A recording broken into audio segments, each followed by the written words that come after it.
announcements of the RTR series. We've got head coach Rassie Erasmus and host advisor Jacob Piper. Hands up for questions, one question at a time, and we all know the drill. Stian? Rassie, can we maybe just start with an injury update on Siya, where he is, and the last couple of weeks you've also now announced your team on the Monday. Is there reason for the change back to Thursday night? Yeah, I think the announcement only on Thursday is the respect for New Zealand and knowing how tough this one is going to be. And yeah, in this one specifically, we think that the less time they have to prepare for our team, the better. So it's not an arrogant thing, it's a respect thing. And then I would say injuries are probably the only two doubtful players. Sosa is really looking well, doing good. I think Siya and Ox is, I wouldn't say they're injured still. I think it's niggles. If they get through today, it probably might be good for us. Apart from that, yeah, it's not another. Yeah, I was just going to ask about you've got Nche here with you today. Just wondering why today? And I was just going to also ask, anyway, carry on.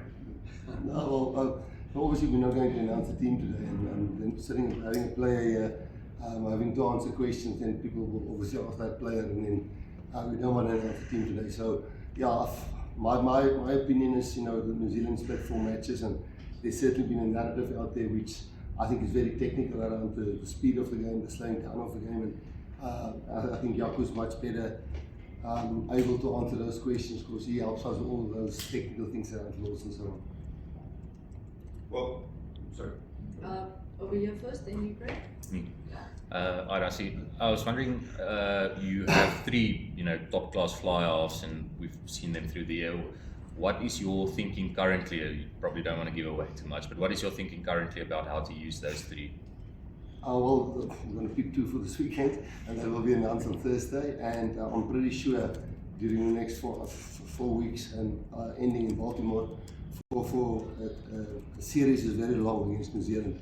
As you see, both teams got injuries already, so I'm pretty sure all 3 will play. Well, going back to the slowing of the game down, maybe Jaco wants to jump in here.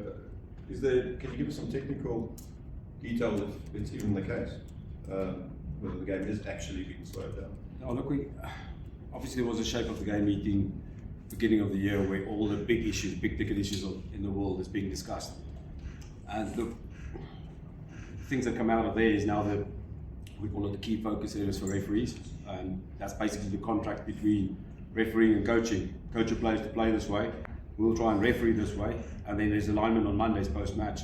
So I think the main thing is that over time, 5 games that we've played, we've not had one feedback that we slow down the game. Maybe they've played against teams that's in pre-season mode, it's like playing those Super Rugby warm-ups in January, where you're playing Chaka, so maybe there's something there, but I mean, we've certainly not got negative feedback around it, and what we expect is to play in terms of those agreements with the between referees and coaches. And yes, the law is very clear, 30 seconds, from the moment the referee puts his foot out to make a mark, whether it's scrum or line out, not from the whistle, from when the foot's put out, there's 30 seconds to fall, not get the ball in. We have to adhere to that, and we respect that, and we train to that. So you can use 29 seconds? 100%. You can do in that 30 seconds if you want. Yeah, I think another frustrating thing is because we haven't been involved in these 4 matches. What you do up until that lineup, you can pray if you want to, you can go down on your knees, you can do, if you want to huddle, you can huddle. There's nothing in the law that says you can't huddle. So we've got 11 languages which we have to make sure that everybody understands the line-out call. So you can huddle. Then when the referee gives the mark, then within 30 seconds you must form the line-out. So there's no law that says you can't huddle. Just all that. So even if you take